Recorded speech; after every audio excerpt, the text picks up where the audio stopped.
अब हम स्टडी करेंगे ऑप्टिकल इंस्ट्रूमेंट के बारे में। इसके पहले हमने अब तक हमारे जो स्टार्टिंग से मिरर, लेंसेज, प्रिज्म, ये सब डिस्कशन करने के बाद हम लोग आ रहे हैं ऑप्टिकल इंस्ट्रूमेंट पर। एग्जाम पॉइंट ऑफ व्यू से बहुत ही अच्छा चैप्टर है। इसमें 4-5 इंस्ट्रूमेंट के बारे में पढ़ने हैं और ये सारे जितने भी इंस्ट्रूमेंट्स हैं ये बोर्ड में कहीं ना कहीं आपको अच्छा नंबर दिलाएंगे। तो इनके जो डायग्राम्स हैं और इसके जो डेरिवेशंस हैं उसको अच्छे से उसको तैयार करिए। बहुत ही सिंपल है, थोड़ा थोड़ा करके इसको समझेंगे अच्छे से तो आपको ये कॉन्सेप्ट सारा क्लियर हो जाएगा। तो सबसे पहले बात आती है कि ये ऑप्टिकल इंस्ट्रूमेंट होता क्या है, व्हाट इज ऑप्टिकल इंस्ट्रूमेंट। तो सिंपल हम कह सकते हैं कि optical instrument is an arrangement. ठीक है, एक ऐसा अरेंजमेंट है, किसका अरेंजमेंट है, लेंसेज का है, मिरर्स का है, प्रिज्म का है, जिससे हम लोग करते क्या है, जिससे हम अपने विजन को, आई के विजन को क्या करते हैं, एक्सटेंड कर सकते हैं। ठीक है, इसको सिंपली हम लोग कह सकते हैं कि ऑप्टिकल इंस्ट्रूमेंट क्या है, is an arrangement to use to extend the range of vision of human eye, to use to extend the vision of human eyes.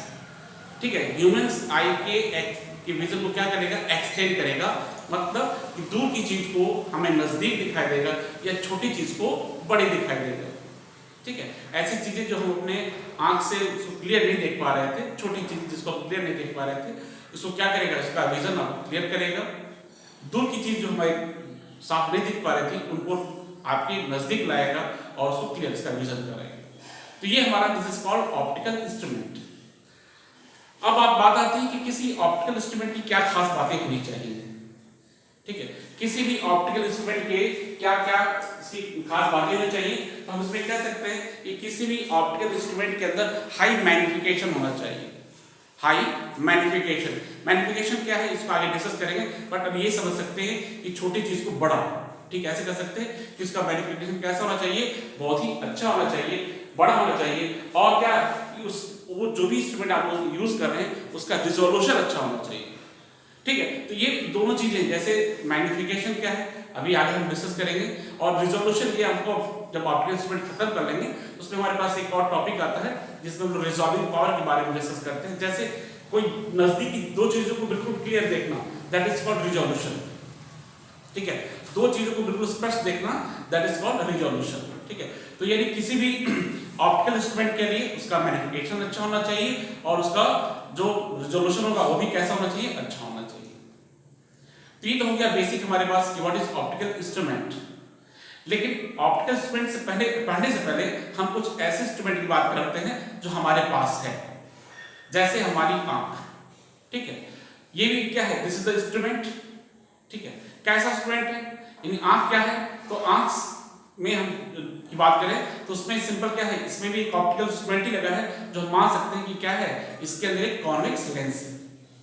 ठीक है, हमारे आंख के अंदर कैसा है, कॉन्वेक्स लेंस है, और वो लेंस किस तरह का लेंस है, तो ऐसा लेंस है जो अपने फोकस को एडजस्ट कर सकता है, अपने फोकल लेंथ को या फोकस को क्या कर सकता है, एडजस्ट कर सकता है। जैसे सिंपल सी बात करें कि कोई दो चीज दूर है वो भी हम क्लियर दिख रही है, और जैसे नजदीक आ रही है तो वो भी हमको क्लियर दिख रही है। इसका मतलब ये हो गया कि हमारी आंख क्या करती है, उस ऑब्जेक्ट को उसके लिए अपने इसके फोकल लेंथ को क्या करती है, एडजस्ट कर देती है, ताकि हम चीजों को क्या है, साफ साफ देख सके। तो सिंपल हमारी जो आंख है ये भी क्या है, ये भी एक इंस्ट्रूमेंट है जिसमें हम कह सकते हैं क्या कि इसमें एक कॉन्वेक्स लेंस होता है, और जो ऐसा कॉन्वेक्स लेंस जो क्या है, जिसके फोकल लेंथ को हम चेंज कर सकते हैं, यानी ये पावर को अपने आप क्या करती है, एकोमोडेट करती है, इसको एडजस्ट कर सकती है। तो छोटा सा टॉपिक्स में आप देखिए। अच्छा, अभी देखो हमारे सिलेबस में अभी हमारे जो आई डिफेक्ट्स है वो उसको हटा दिया गया है। ठीक है, 2-3 सालों से, तो अभी इसको हम आई डिफेक्ट को डिस्कस नहीं करेंगे। अभी हम लोग सीधे आएंगे कहाँ, सिंपल माइक्रोस्कोप की बात करेंगे। ठीक है, उसके पहले कुछ छोटी छोटी बातें हैं जिसको और हम लोग क्लियर कर लेते हैं। जैसे अभी हम बात कर रहे थे कि हमारे पास हमारी जो आई है ये भी क्या है, ये भी एक इंस्ट्रूमेंट है। तो इसमें ऐसे समझा जाता है कि इसमें आंख के अंदर हमारे पास एक कैसा है, एक हमारे पास लेंस है जो क्या है, बेसिकली ये कॉन्वेक्स लेंस है। ठीक है, ये कॉन्वेक्स लेंस है। अब ये कहता है कि कोई भी ऑब्जेक्ट जो आंख के सामने रखा है, ठीक है, तो ये फाइनली इसका जो इमेज बनता है कहाँ बनता है, ये रेटिना बनता है। कहाँ बनेगा, रेटिना बनेगा। और इस ऑब्जेक्ट का इमेज कैसा बनेगा, इसका इमेज उल्टा बनेगा। लेकिन हमारा जो नर्वस सिस्टम होता है ये क्या करेगा, उसको ले जाकर के इमेज को सीधा कर देगा। ठीक है, तो ये हमारा एक कह सकते हो कि हमारा ये एक तरह से बिल्कुल इंस्ट्रूमेंट ही है। लेकिन खास बात ये है कि अगर इसको यहाँ रख दो तब भी आपको साफ दिख रहा है, यहाँ रख दो तब भी साफ दिख रहा है। ठीक है, तो इसका मतलब है कि ये अपने फोकस को क्या करता है, एडजस्ट कर लेता है। अब इसमें एक चीज हम और समझ लेते हैं कि कोई चीज हमको छोटी या बड़ी कैसे दिखती है। ठीक है भाई, कोई जो छोटी या बड़ी कैसे दिखती है, जैसे हम ये कहते हैं कि हमारे पास ये दो ऑब्जेक्ट है, एक ऑब्जेक्ट हमको छोटा दिख रहा है, दूसरा बड़ा दिख रहा है। तो सिंपल सा है कि ऑब्जेक्ट छोटा है तो छोटा दिख रहा है, ये ऑब्जेक्ट बड़ा है तो बड़ा दिख रहा है। लेकिन एक चीज और हम देखें कि जैसे छोटे ऑब्जेक्ट हैं तो ये आंख पे हमारे पास एक एंगल बनाते हैं जिस एंगल का नाम है विजुअल एंगल। जैसे देखो सिंपल, ये ऑब्जेक्ट हमारी आंख पे एंगल बनाएगा, इस एंगल का नाम होगा that is called visual angle. ये भी ऑब्जेक्ट एक एंगल बनाएगा, this is also known as visual angle. तो जो बड़े ऑब्जेक्ट होते हैं उसके लिए आंख पे बनने वाला एंगल कैसा होता है, बड़ा। जैसे देखो हमारे पास ये ऑब्जेक्ट है, ठीक है, ये आंख पे एंगल बना रहा है, this is called visual angle. अगर हमारे पास ऑब्जेक्ट बड़ा होगा तो ये एंगल कैसा बनेगा, बड़ा बनेगा। ठीक है, ये एंगल कैसा बनेगा, बड़ा बनेगा। तो छोटे ऑब्जेक्ट का एंगल कैसा होगा, छोटा विजुअल एंगल, बड़े ऑब्जेक्ट का एंगल कैसा हो गया, बड़ा एंगल। इसका मतलब बड़े ऑब्जेक्ट के लिए हम क्या करते हैं, इसका एंगल बड़ा बनता है। लेकिन अगर हम किसी तरीके से, किसी अरेंजमेंट के तरीके से ये जो एंगल छोटा बन रहा था छोटे ऑब्जेक्ट का, अगर इस एंगल को हम बड़ा कर दें तो वो ऑब्जेक्ट कैसी होगी, हमको बड़ी दिखाई देगी। ठीक है ना, अगर हम किसी तरीके से इस एंगल को, जो विजुअल एंगल हमारा बन रहा था, इस एंगल को हम लोग बड़ा कर दें किसी तरीके से, ठीक है, तो ये एंगल अगर बड़ा होगा तो ये जो ऑब्जेक्ट था वो भी हमको कैसा दिखेगा, वो हमको ये हमको बड़ा दिखाई देगा। ठीक है, तो क्या मेथड है वो भी उसको डिस्कस कर लेंगे, कैसे इसको बड़ा करते हैं। तो ये तो दो चीजें हैं, एक तुमने समझा कि कैसे ये हमारा आंख लेंस की तरह काम करेगा, और दूसरा यहाँ हम ये भी बात करेंगे कि ऑब्जेक्ट के लिए अलग अलग साइज के ऑब्जेक्टों का एंगल कैसा बनता है, हमारी आंख पे अलग अलग बनता है। अब एक टर्म और हमको समझना है जिसका नाम है कैपिटल डी, जिसको हम लोग बोलते हैं स्पष्ट दृष्टि की न्यूनतम दूरी, least distance of distinct vision. ठीक है, least distance of distinct vision, ये क्या चीज है। ठीक है, इसको क्या लिखते हैं, इसको कैपिटल डी से लिखा जाता है और इसको बोलते हैं least distance of distinct vision. यानी कहने का मतलब है कि हमारे आंख के सामने 25 सेंटीमीटर की दूरी पर अगर कोई ऑब्जेक्ट है और ये ऑब्जेक्ट हमको कैसा बिल्कुल क्लियर दिख रहा है, तो हम कहेंगे कि ऑब्जेक्ट कहाँ है, this is lie at the least distance of distinct vision. यानी इस डिस्टेंस को कहते हैं क्या है, ये 25 सेंटीमीटर। ठीक है, यानी अगर ये ऑब्जेक्ट हमको साफ साफ दिख रहा है, बिल्कुल क्लियर है, सिर्फ ऑब्जेक्ट नहीं बल्कि आप बुक कॉपी की बात करते हैं, इनको भी इनके वर्ड्स जो है ये क्लियर दिख रहे हैं, तो हम कहेंगे अगर साफ दिख पा रहा है, इसका मतलब क्या है, ये डिस्टेंस क्या है, that is the least distance of distinct vision. इसका नाम दिया गया, इसको कैपिटल डी से रिप्रेजेंट करते हैं और इसको कहते हैं that is called least distance of distinct vision. तो इसको ऐसे डिफाइन भी कर सकते हैं कि the minimum distance from the eye at which I can see the object clearly. ठीक है, वो मिनिमम डिस्टेंस हमारे आंख से, वो मिनिमम डिस्टेंस जब वो ऑब्जेक्ट हमको क्या है, क्लियर दिखाई दे, तो that distance is known as least distance of distinct vision, और ये वैल्यू कितनी होती है, 25 सेंटीमीटर होती है। ठीक है, तो इनको समझने के बाद अब हम आगे बढ़ते हैं अपने टॉपिक में, यानी हमें ऑप्टिकल इंस्ट्रूमेंट डिस्कस करना था, जिसमें हम आपको सबसे पहले डिस्कस करेंगे सिंपल माइक्रोस्कोप के बारे में। ठीक है, सिंपल माइक्रोस्कोप यानी इसमें इमेज फॉर्मेशन देखना है और खास करके इसका हमको मैग्निफिकेशन देखना है। ठीक है, तो अभी हम लोग डिस्कस करेंगे सिंपल माइक्रोस्कोप के बारे में। ठीक है, तो ये हमारा हो गया सिंपल माइक्रोस्कोप। नाम ही इसका सिंपल माइक्रोस्कोप।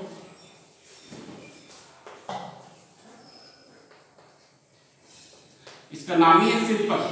ठीक है, तो इसका नाम ही सिंपल है, इसका मतलब क्या हो गया, इसका नाम सिंपल है, इसका मतलब इसमें सिंपल एक क्या होता है, इसमें एक लेंस होता है। ठीक है, कैसा लेंस होता है, वो हमारा कॉन्वेक्स लेंस होता है। ठीक है, सिंपल माइक्रोस्कोप में क्या हो गया, it is a simple having a lens known as convex lens, इसलिए इसका नाम सिंपल है। इस चीज को आप सब लोग देखे भी होंगे, कहीं ना कहीं आप देखे होंगे। ठीक है, ये हमारा हो गया सिंपल माइक्रोस्कोप, जिसमें हमारे पास क्या हो गया, इसके हमारे पास एक कॉन्वेक्स लेंस हो गया। ठीक है, अब ये कॉन्वेक्स लेंस को क्या करते हैं, इस कॉन्वेक्स लेंस को हम किसी मेटेलिक फ्रेम में रखते हैं, जो क्या रखते हैं, किसी मेटेलिक फ्रेम में रखते हैं। ठीक है, नाम सिंपल इसलिए रखा गया है, इसमें सिंपली क्या है, एक हमारे पास कॉन्वेक्स लेंस है। ठीक है, और इसका फोकल लेंथ कैसा है, इसका फोकल लेंथ शॉर्ट फोकल है, इसका फोकल लेंथ कैसा है, कम है। ठीक है, तो ये इसको करते क्या है, मेटेलिक फ्रेम पे लगा दिया गया। ठीक है, इसका एक हैंडल हो गया, जिसको आसानी से हम लोग पकड़ के किसी ऑब्जेक्ट को क्या कर सकते हैं, देख सकते हैं। ठीक है, आप कभी न कभी लैब में देखे होगा आपने, बायो लैब में, या जनरली आप कहीं भी और भी कई एप्लीकेशन आपको बताएंगे। जैसे देखो सिंपल आपका ये हो गया, this is called simple microscope, बहुत सिंपल सा हो गया। तो हमारे पास एक फ्रेम, देखो एक फ्रेम में हमारे पास वुडन फ्रेम हो सकती है, मेटेलिक फ्रेम हो सकता है, ठीक है, या प्लास्टिक आजकल जिस तरह है, तो इस तरह से फ्रेम में क्या है, ये बाइंड है, और ये हमारा ये सिंपल एक लेंस है। ठीक है, अब याद आ गया सब लोग इसको देखे होंगे। तो ये हमारा हो गया, this is the convex lens, और ये हमारा हो गया सिंपल माइक्रोस्कोप। अब इसमें होता क्या है, हमें ऑब्जेक्ट को बड़ा दिखना है, तो सबसे पहले देखो ये हमारा हो गया, this is the principal axis. ठीक है, ये हमारा है प्रिंसिपल एक्सिस, और इसमें हमको क्या करना है, इसमें ऑब्जेक्ट की इमेज को क्या करना है, बड़ा दिखना है, इसमें ऑब्जेक्ट की इमेज को क्या करना है, बड़ा करना है। तो हम इसमें बात कर रहे थे कि हमारे पास इसमें क्या है, एक सिंपल हमारे पास कॉन्वेक्स लेंस हो गया, जिसमें इमेज को मैग्नीफाइड करना है, बड़ा करना है। तो सबसे पहले हमने बताया कि हमने कॉन्वेक्स लेंस लिया, इसका फोकल लेंथ कैसा है, शॉर्ट है। अब एक ऑब्जेक्ट हमारा है, इसका नाम क्या है, AB, इस ऑब्जेक्ट का बड़ा इमेज हम बनाना चाहते हैं। ठीक है, तो हमको ये ध्यान देना है कि इस ऑब्जेक्ट को इस लेंस के फोकस के अंदर के, यानी जो ऑब्जेक्ट होगा वो क्या होगा, फोकस और ऑप्टिक सेंटर के बीच में होगा, इसके बीच में कहीं आप रख सकते हैं। अब इसके इमेज का फॉर्मेशन देखना है, इसका इमेज बनता कैसे, यानी कोई चीज क्या है हमारे पास, छोटी जो चीज है उसको बड़ा दिखना है, तो क्या करेंगे हम, तो पहले इस ऑब्जेक्ट को लेंगे और यहाँ पे कॉन्वेक्स लेंस लगा देंगे, और ऑब्जेक्ट को कहाँ रखना है, उसके फोकस और ऑप्टिक सेंटर के बीच में। तो इसका इमेज फॉर्मेशन कैसे होगा, तो एक तो देखो प्रिंसिपल एक्सिस के पैरेलल यहाँ लाइट चली, ठीक है, और ये लाइट कहाँ जाएगी, इसके फोकस से गुजर जाएगी। ठीक है, ये इसके फोकस से गुजर जाएगी। दूसरी लाइट कहाँ जाएगी, इसके ऑप्टिक सेंटर से निकलेगी। ठीक है, जो बिना मुड़े हुए सीधी चलेगी, बिना मुड़े हुए सीधी चलेगी। तो हम देखते हैं ये रेस क्या है, ये रेस आगे बढ़ाने पे फैलती जाती है। ठीक है, आगे बढ़ने का इनका कोई सवाल ही नहीं है, तो करना क्या पड़ता है, हमको इसको पीछे ले जाना है। देखिए, तो इसको हम पीछे ले जाएंगे, तो पीछे जहां ले जाने पे ये कट करेंगे। ठीक है, ये पीछे ले जाने पे जहां कट करेंगे, ठीक है, तो यहाँ पे हमारा चल करके ये ऑब्जेक्ट हमारा ये दोनों मीट करेंगे, तो इस तरह से उस ऑब्जेक्ट AB का जो इमेज बनेगा कैसा बनेगा, ये बना A डैश B डैश बना, और इमेज कैसा बना, ये इमेज बना वर्चुअल। ठीक है, ये इमेज कैसा बना, वर्चुअल। ठीक है, और इसमें ध्यान ये देना है, जब हम सिंपल माइक्रोस्कोप में हम दो कंडीशन लेंगे, इसमें हम दो कंडीशन लेंगे। कब, पहला कंडीशन ये कि जब हमारा फाइनल इमेज कहाँ बने, least distance of distinct vision बने, यानी कि ये चीज हमको बिल्कुल साफ दिख रही है, यानी जो इमेज हमारा बन रहा है ये कहाँ बन रहा है, least distance of distinct vision, that is capital D। ठीक है, इसके पहले चीज और आप याद रख लीजिए, क्या कि जब ऑब्जेक्ट को देख रहे थे, क्या कर रहे थे, जब ऑब्जेक्ट को देख रहे थे और हमको छोटा दिख रहा था, तो हमने कहाँ रखा था, उस ऑब्जेक्ट को भी पहले हम अपने least distance of distinct vision पे ही रखे थे। ठीक है, इसको डायग्राम आप प्रिंसिपल बताते हैं कि अगर हम यहाँ से इस ऐसे इसको देख रहे थे, ये ऑब्जेक्ट हमारा AB था, पहले ही देख लो, ये ऑब्जेक्ट AB था, इसको देखना था। ठीक है, तो ये क्या कह रहा है, ये कह रहा है कि जब इसको देख रहे हैं और ये ऑब्जेक्ट हमको बहुत छोटा दिखा, ठीक है, तो ये कहाँ रखा था, तो ये रखा था least distance of distinct vision. ठीक है, ये ऑब्जेक्ट हमारा हो गया AB, और ये हम इसको देख रहे थे अपनी आंख से, तो ये क्या कहता है, ये डिस्टेंस हमारा क्या है, ये डिस्टेंस हमारा क्या है, D, यानी ऑब्जेक्ट को हम लोग कहाँ रखे थे, least distance of distinct vision रख के इसको देख रहे थे, लेकिन ये ऑब्जेक्ट हमको कैसा दिखा, छोटा दिखा, तो हमने क्या लगाया, यहाँ पे लेंस लगाया, और ये लेंस क्या करेगा, इसको मैग्नीफाइड करके इसका बड़ा इमेज सीधा इमेज वर्चुअल बना देगा, और कहाँ बनाएगा, ये भी याद रखना है कि इमेज हमारा बनेगा least distance of distinct vision पे ही बनेगा। ठीक है, अब हम ये डायग्राम है, ये हमारा सिंपल डायग्राम हो गया। अब एक चीज और देख लेना कि यहाँ पे जो एंगल बनेगा, इस एंगल का नाम है अल्फा, और इस इमेज के लिए जो एंगल बन रहा है, दिस इज द बीटा। अब हम इसके मैग्नीफाइंग पावर की बात करेंगे, what is the magnification of simple microscope. ठीक है। सिंपल माइक्रोस्कोप के मैग्नीफिकेशन, जितने भी ऑप्टिकल इंस्ट्रूमेंट पढ़ेंगे सारे ऑप्टिकल इंस्ट्रूमेंट के मैग्नीफाइंग पावर की बात करेंगे, ठीक है। तो किसी भी इंस्ट्रूमेंट का जो magnifying power M, magnifying power किससे लिखते हैं? कैपिटल M से, और ये रेशियो होता है, किसका रेशियो होता है? तो it is the ratio of angle subtend by the image, ठीक है, angle subtend by image at I divide by, ठीक है, क्या है? It is the ratio of angle subtend by image to the eye at I, और angle subtend by the object, angle subtend by object when placed at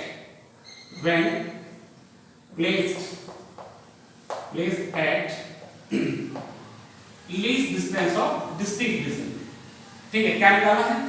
we have to find magnifying power of simple microscope। तो simple microscope का magnification क्या है? ये ratio है, किसका ratio है? तो this is the ratio of angle subtend by the image at I divide by angle subtend by object when placed at least distance of distinct vision, ठीक है।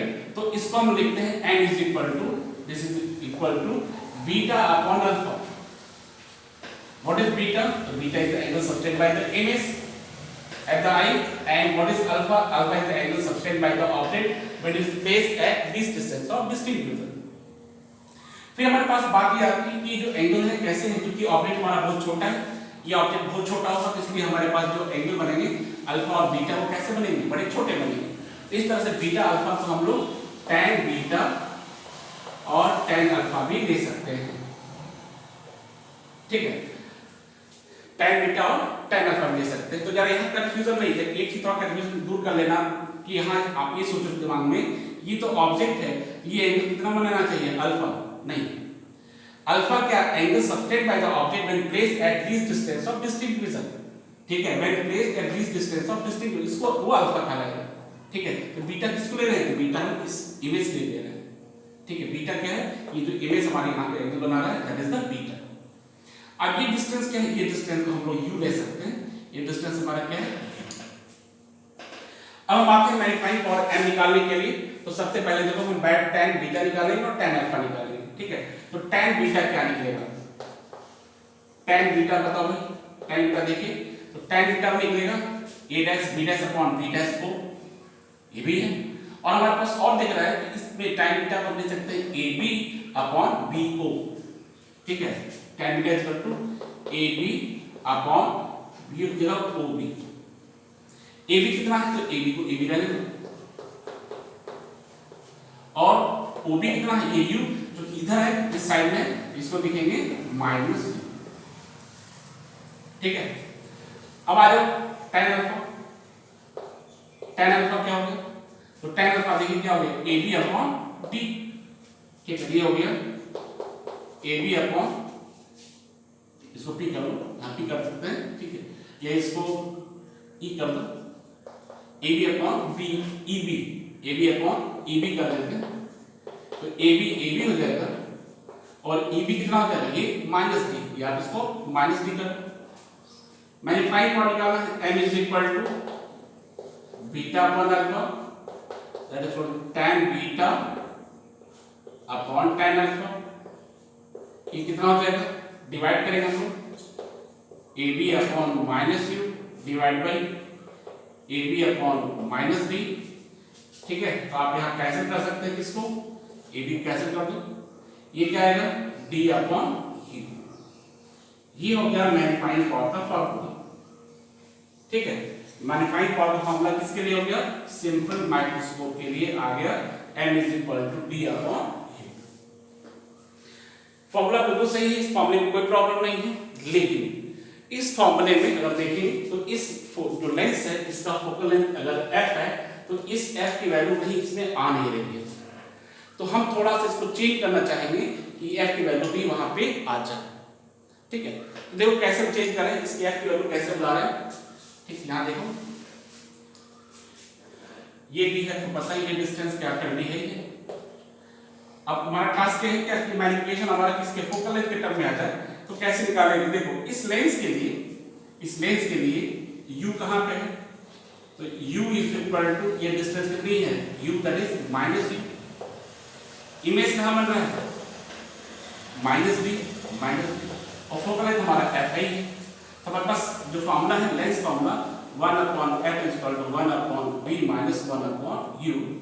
सो 1/f इज इक्वल टू 1/, देखिए v कितना है, v हो गया minus b और ये हो गया 1/, ठीक है। तो ये किससे बढ़ा सकते हैं, तो हमारे पास आ जाएगा 1/f is equal to 1/d plus 1/u। अच्छा मल्टीप्लिकेशन क्या है, d/u that is the multiplication, तो क्यों ना हम d से मल्टीप्लाई कर दें, हम इसमें हम d से मल्टीप्लाई कर देंगे तो हमारे पास हो जाएगा d/f, ठीक है, d/f is equal to d/d plus d/u। ये तो हमारा हो गया मैग्निफिकेशन, ठीक है। एक चीज और देखो, ये माइनस डी है ना, ये माइनस डी आपको यहाँ रखना पड़ेगा, ये छोड़ना नहीं है, माइनस डी आपको रखना पड़ेगा, ठीक। ये डी अपॉन ये हमारा क्या हो गया मैग्निफिकेशन हो गया, इसलिए m हो गया, ये आपका -1 इसमें इधर शिफ्ट कर दो तो आपके पास फॉर्मूला क्या बन जाएगा, d/u is equal to 1 plus d/f, या ये तो क्या है, ये तो मल्टीप्लिकेशन है, so multiplication m is equal to क्या लिखोगे 1 प्लस d/, ये हमारा यूनिक फार्मूला आ गया, यानी मल्टीप्लिकेशन के हमारे दो फार्मूले हो गए, क्या क्या, एक हो गया d/u और एक फार्मूला क्या हो गया 1 प्लस d/f। लेकिन कंडीशन क्या है, कंडीशन ये है कि जब हमारा फाइनल बेस कहां फॉर्म हो रहा है, least distance of distinct division पे, ठीक है। हमारा फाइनल बेस कहां फॉर्म हुआ, least distance of distinct division पे। तो इसमें हम एक तो हमने क्लियर कर लिया, लेकिन हमारे एक काम और उसमें और बचा हुआ है कि अगर इस फाइनल बेस कहां फॉर्म करें, इन्फिनिटी फॉर्म करें, इसका फाइनल बेस कहां फॉर्म हो, इन्फिनिटी पे, तो इन्फिनिटी फॉर्म करने के लिए क्या करना होगा, हमको इसको यहां रखना होगा, इसके फोकस पे, जैसे फोकस पे रखेंगे ये दोनों रेखाएं क्या होंगी, पैरेलल हो जाएंगी, ठीक है। ये दोनों पैरेलल, और पैरेलल बेस कहां मिलती हैं, ये मिलती हैं इन्फिनिटी पे, ठीक है। ये कहां मिलेंगी, इन्फिनिटी पे, तो उसके लिए हम फिर अलग से इसका मल्टीप्लिकेशन निकाल के आपको दिखा देते हैं। अब हम देखने जा रहे हैं कि अगर हम इसके फाइनल वैल्यू कहां बनाएं, इन्फिनिटी पे, ठीक है। इसके फाइनल वैल्यू क्या बनाएं, इन्फिनिटी बनाएं तो क्या होगा, तो फाइनल इमेज का इन्फिनिटी कैसे बनेगा, जब ऑब्जेक्ट हमारी कहां होगी, फोकस पे होगी, देखो ऑब्जेक्ट हमारी कहां होगी, फोकस पे होगी, ठीक है। तो जरा देखिए क्या होगा, यहां प्रिंसिपल एक्सिस के पैरेलल ले जाएगी और ये कहां जाएगी, ये फोकस पे रहेगी, और दूसरी रेंज इसके ऑप्टिक सेंटर जाएगी, ठीक है। तो ये यहां देखो क्या हो रहा है, यहां देखो ये दोनों रेंज कैसी जा रही है, पैरेलल हो जा रही है, तो ये कहां मिलेगी, ये मिलेगी इन्फिनिटी पे, ठीक है। तो अब ऐसे केस में देखो फिर से, ऐसे केस में हमारे पास इनका कहना है कि ये रेंज इन्फिनिटी मिलेगी, तो ये हमारे पास अल्फा है, यहाँ पे हमारा हो गया बीटा हो गया, ठीक है, अल्फा और बीटा। ये डिस्टेंस क्या होगी, तो चूंकि इसके फोकस पे रखा गया है, ये डिस्टेंस हमारी होगी फोकल लेंथ, तो ये डिस्टेंस हमारी क्या हो जाएगी, फोकल लेंथ।